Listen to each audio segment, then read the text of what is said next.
Hi everybody, it's great to be back here again. Tomorrow it's Friday. We're beginning a new book of the Torah, the book of Vayikrah, Leviticus. Was beginning the first portion of Leviticus. At the same time, it's Shabbat Zachor. At the same time, we're going to be celebrating Purim on Motzei Shabbat and Sunday. On Baruch Hashem, we have a lot to look forward to. On this week's portion, I want to begin with something I saw this morning. I tried to remember who said this, a rabbi, I think Rabbi Zilberstein. Someone asked him, how should we celebrate Purim this year? Our children are in battle, our hostages are suffering for almost 6 months in the dungeons of Hamas. How do we celebrate a holiday of happiness? It's something that is obviously since our last festival, which was Simchat Torah, when everything broke out, and now here we are now in the holiday of Purim. And he mentioned something very interesting. He said, we have to be careful that when we're out there in the streets and jumping in joy for happiness, there may be people out there that their close family is right now in battle and they're in terrible pain, nervous about their children and fighting, or we can add to that children that are in the hospitals and recuperating from terrible wounds or suffering, and there's a lot of pain going on. And of course, so in the family from the hostages may be in the streets and for dancing and singing in the streets outside like nothing happened. Obviously that could, the lack of sensitivity, on the hand, could cause pain to those who would begin to wish on their own, their children were home with them from out of captivity, or the children were not in battle. But this is an interesting comment by this rabbi. And now I'm not saying all rabbis say the same thing, because the question is, how do we celebrate? How do we celebrate Purim is a great question. And his opinion was that we have to be careful. But I think, the lesson that we learned from his words, which were very, very important, is sensitivity. Obviously, a person can celebrate inside their home, and we have to always feel happiness in our hearts, and we have to learn the lessons of Purim, of course. And I think this year we should focus particularly on certain lessons of Purim, right? Then other years we would focus on other lessons, right? And that's really what we can learn from this important comment. I was thinking about those who live abroad, right? And they're celebrating the holiday of Purim. The Jews abroad, they don't have the same questions that come up in our lives here in Israel, that we're dealing with literally survival and these questions of children in battle and hostages in captivity and all that. So these are important things to take to our hearts. And I want to learn a lesson from Purim today, to look together, and of course connect it to the portion as well. And that was something that was on my mind right away when I was reading over what I like doing before the holiday of Purim. I like to read the Megillah. It's always good to read it over and over again. It's a beautiful thing to read. It always puts you in the mood right away of the great celebration of Purim. And if we look in Esther, the Megillat Esther, in the Megillah, if we read in chapter 2, so this has been sitting on my mind for a long time. It says, "B'yamim hahem u'Mordechai yoshev b'shar hamelech." In those days, Mordechai was sitting in the gates of the king, and it says, "Katzaf bigtan v'teresh shnei sarei hamelech mishomrei hasav." Right, bigtan v'teresh, these two guards of the king, and uvikshu l'shloch yad b'melech Achashverosh vayivakshu, and they wanted to assassinate the king. Right, so Mordechai was sitting at the gate, and there's these two guards were planning assassination of the king. Vayivadah hadavar leMordechai, and it became known to Mordechai. Vayiged l'Esther Malka, he tells the queen Esther that there are two assassins over here that want to assassinate the king. And Rashi explains that Mordechai HaYehudi, he was a Sanhedrin, he knew 70 languages, he understood what they were saying. There are other explanations that he knew it through prophecy. Anyway, Vatomer Esther LaMelech b'Shem Mordechai. And Esther Malka, Queen Esther, relates this to the king, and it stresses b'Shem Mordechai. Like, why does the Megillah have to come over here and say b'Shem Mordechai, in the name of Mordechai? It could have just said easily, and Esther went over and told the king, in the name, told the king. Why does it stress in the name of Mordechai? So right away we see here, of course, some very, very important lesson, and which I want to develop here, about sensitivity, about modesty. And right away, if we look in the Talmud, in the tractate of Megillah, and I'll bring down the exact quote, it's brought down in Megillah chapter 15. Interesting, we celebrate on the 15th day in Jerusalem. We celebrate the 14th day of Purim, and cities that are not walled. In Jerusalem on the 15th day, so you can remember the page. Amar Rabbi Elazar, Amar Rabbi Chanina, Kol ha'omer davar b'shem omro, mevi geula le'olam. Anyone who says something, gives credit to the person who said it, brings redemption. Shneimar, as it says, we just read in the exact verse over here. What does it say? Vatomer Esther lamelech b'shem Mordechai. And Queen Esther says to the king in the name of Mordechai. So the Talmud learns out a very important lesson over here, which seems very subtle. By giving over the name of a person who said something, you can bring redemption to the world. Fascinating statement. Of course, it's a very important lesson, because we all know anyone who was mechadesh, we say that in Hebrew, and especially in Torah, this comes up all the time. A person who has a beautiful insight in Torah, right? So, and he had that insight, and later on someone takes his insight and he just says it as if he was the author of that insight. That's copyright. So if someone has a copyright and they're taking the copyright away, or everyone wants to be recognized if they have creativity. They did something. It's their creation, and someone comes along and it's stealing, and therefore it's extremely important to say something in the name of who said it. And we see this, and I'm going to bring examples down, but I first want to actually develop a little bit in the Megillah. We can see this very clearly. It's really fascinating. If you look in that story, in the Megillah of that, how the things unfold, because this takes place in the beginning of the Megillah, all the way in the beginning, right after Esther is taken to into the palace, and she's now the queen of Achashverosh. And right in the beginning, the Megillah is already revealing us what's going to be at the end. That this seemingly little thing that Esther said, two people trying to assassinate you, but she mentions it in the name of Mordechai, she's giving him credit, that brought salvation for the entire story of the Megillah. And I want to show you just a little bit how those events unravel in the Megillah itself. We look in chapter 6, and it says, that night the king he couldn't sleep, and he was asked to bring down, the Sefer Zichronot, open up his records. And what happened? He saw down, when he wrote down in his record books, he reads that Mordechai saved the king's life by revealing that these, two Shomrei Asaf wanted to kill the king. They wanted to assassinate the king. So right away the king says, what kind of greatness, what was done to him, what kind of a reward did Mordechai receive after saving his life of the king? Vayomeru Narei HaMelech. So the Narei HaMelech, the king's servants, right away said, Lo nasei modavar. Nothing was done for Mordechai. He saved, he saves the king's life. Nothing was done. Vayom HaMelech mi bechatzer. And then all of a sudden things are going on, and look how, of course, God is pushing behind the scenes. Right away, the king asks, wait, who's that out there? Who's in my courtyard? Ve'Haman ba, and Haman, the evil Haman, comes to the Chatzer, Beit HaMelech. Leimor lamelech letlot et Mordechai al eitz asher chilo. And what is he coming for? Haman's coming for a different reason. He's coming with the whole idea that he's going to hang Mordechai Yehudi for not bowing down to him. He planned the whole thing out. They made a tree, 50 amah, 50 cubits, and he's ready to hang Mordechai. Vayomru narei HaMelech elav hine Haman omed bechatzer. So the servants of the king say, here, Haman is in the courtyard. So the king says, let him come in.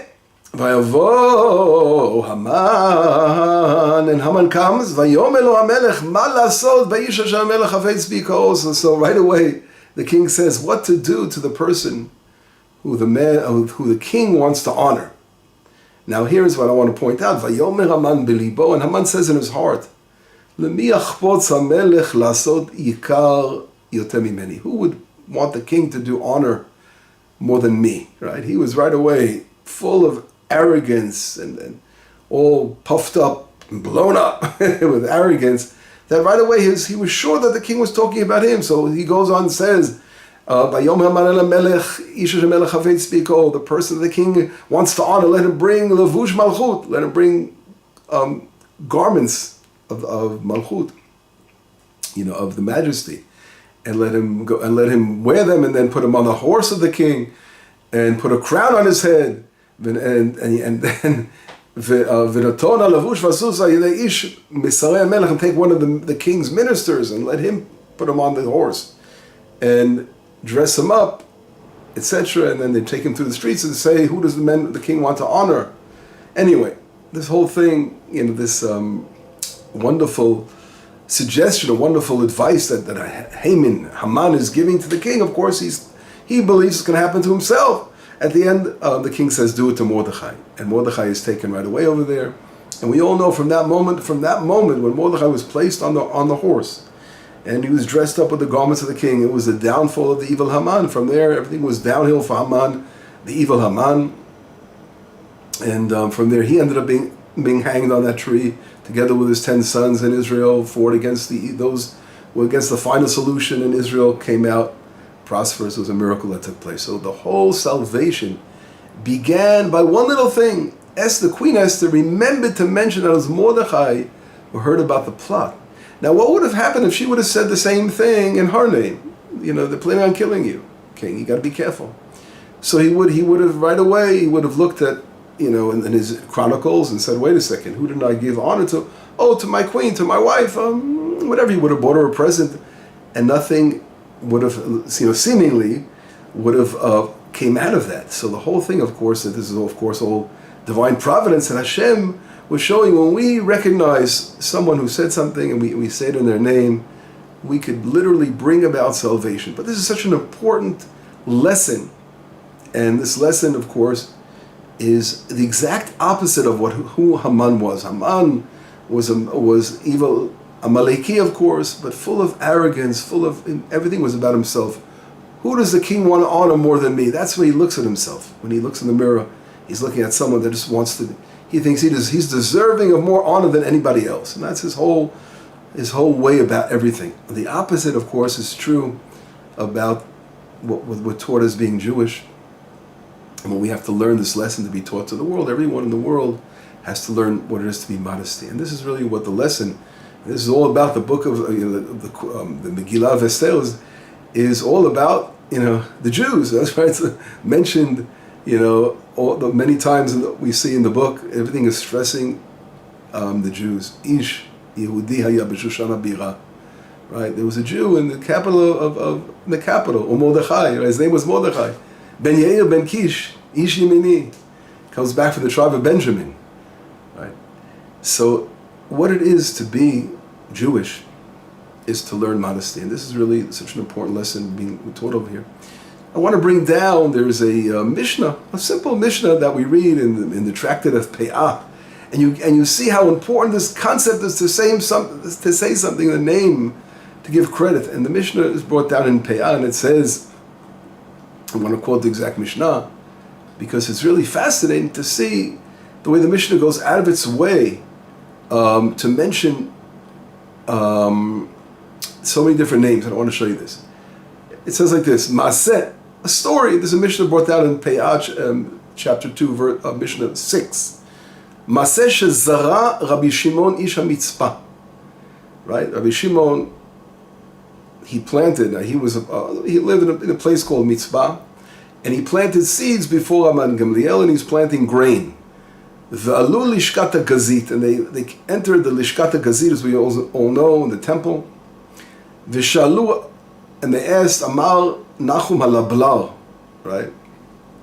They asked the rabbis in the Lishkat HaGazit, and Rabbi Nachum al-Ablal, who was a Sofer Stam, he was a scribe, and they asked him, and he says, regarding what the question related to Rabbi Shimon, he says, Mekubalani, Merabi Miyasha. He goes, I have a tradition from Rabbi Miyasha, he mentions his name, Shekibel Me'abba, right? That he received from Abba, Shekibel Min HaZugot, that received from the Zugot, Shekiblu Min HaNevim, that received from the prophets. Halacha LaMoshe Misinai, a law from Sinai. Bezorei Tzadeu Shnei Minei Chitim, when someone plants two forms of chitim, of wheat, if he made one goren, in other words, they cut them all down at the same time, so then they have to give one peah. But if they made two different cuttings of the wheat, harvesting, they would have to separate two different peot.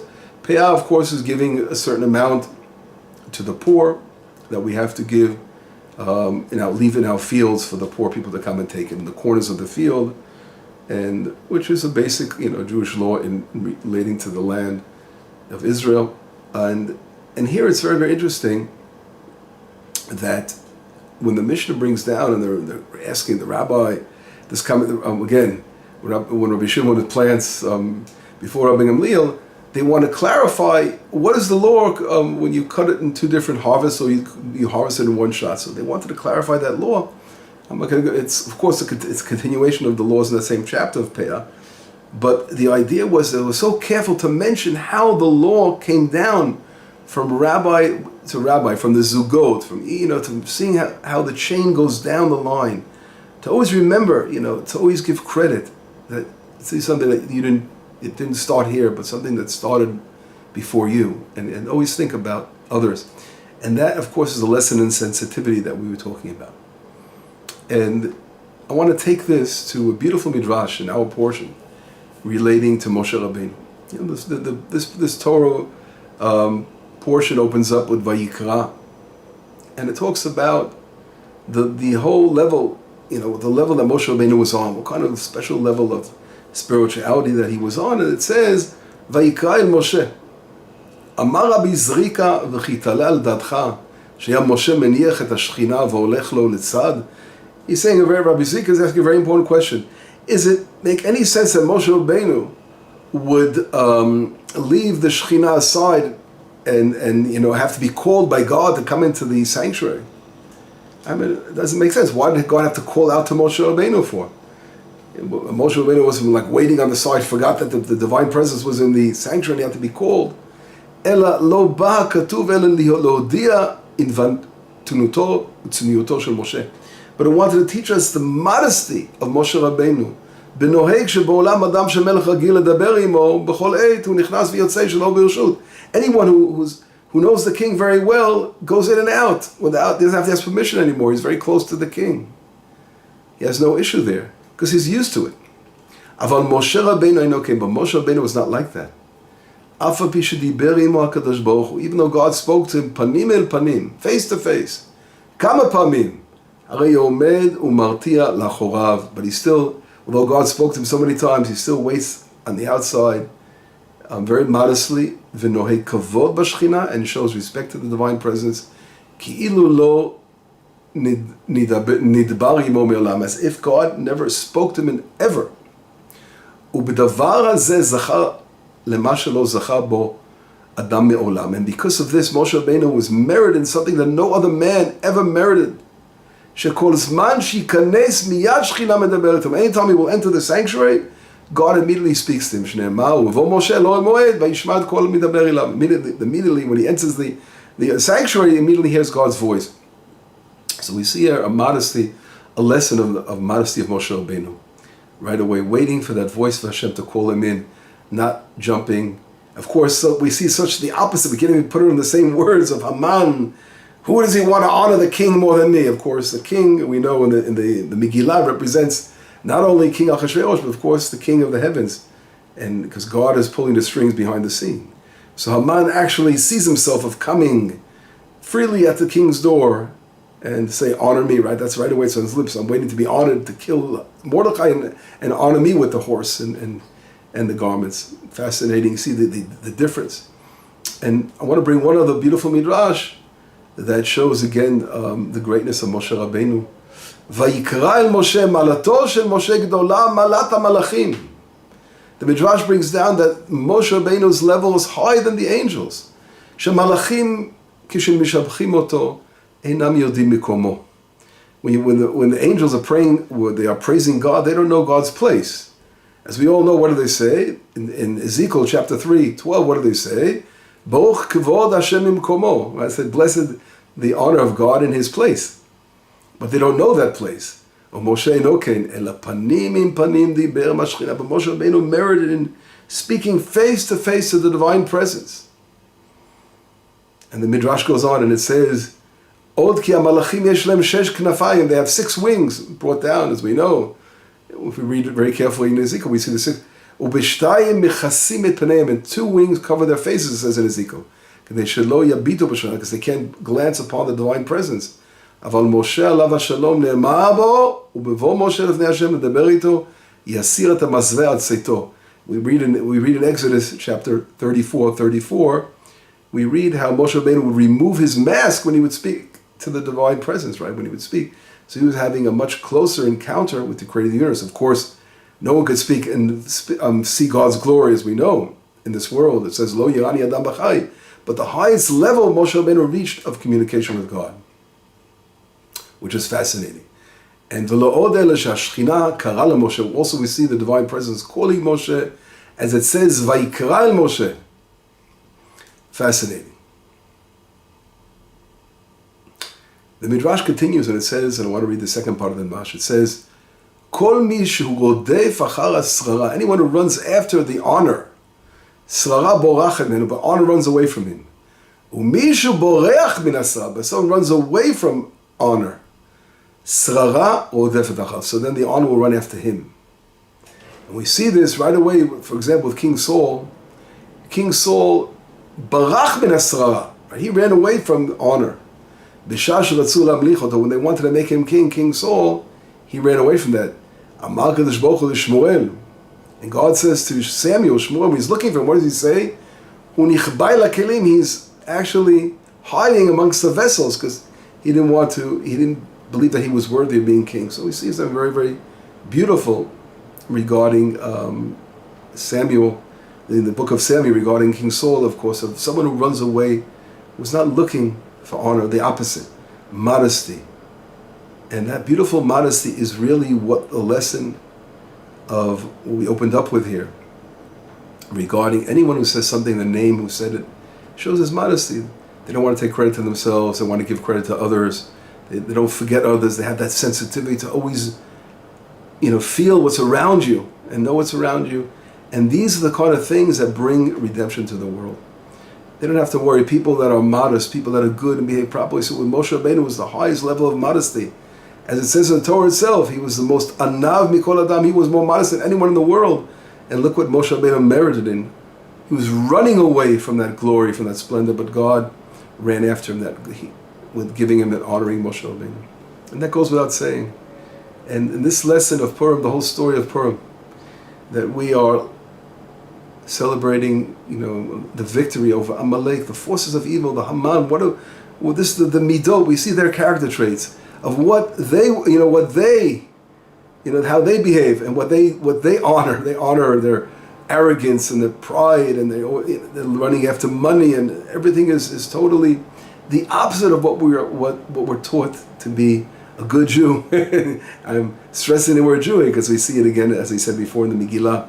To be a good Jewish person, and to any person, again, I said these lessons, the people of Israel have to be a light to the nations, is to always seek modesty. Don't seek to make a name for yourself. Try to be modest. Be sensitive to look out for others, and that will bring redemption to the world. That's what's Mordechai Yehudi. Mordechai Yehudi, he didn't bow down to Haman HaRasha, right? That made him, the arrogance of Haman made him so angry. Why doesn't he bow down to me? Mordechai Yehudi, to be brave and strong and hold, doesn't mean being modest and is to be weak. Modest is not to bow down to idols and evil. Being modest also means to stand up for the truth, and that also comes along with that. And we see these beautiful lessons. There's so much to learn here, of course, from the Megillah, But just wanted to touch upon this point and let this lighten up our hearts as we are, God willing, we're looking for salvation. Let the salvation, we saw how it says, for the Jewish people it was light and happiness.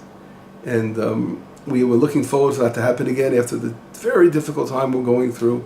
We need a salvation here, and God willing, it will happen. Yesterday was a beautiful event, and on the fast of Esther, when everyone in Israel and the world, everyone joined in with us, and we said, Shema Yisrael Hashem Elokeinu Hashem Echad.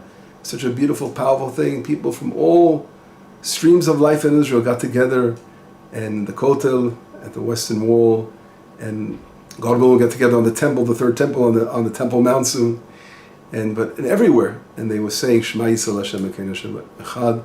That, of course, unites all of Israel together, and let us, with this amazing faith that we never have given up, and our faith as a nation that's held us together forever, always believing in the oneness of Hashem, that God will always bring us salvation.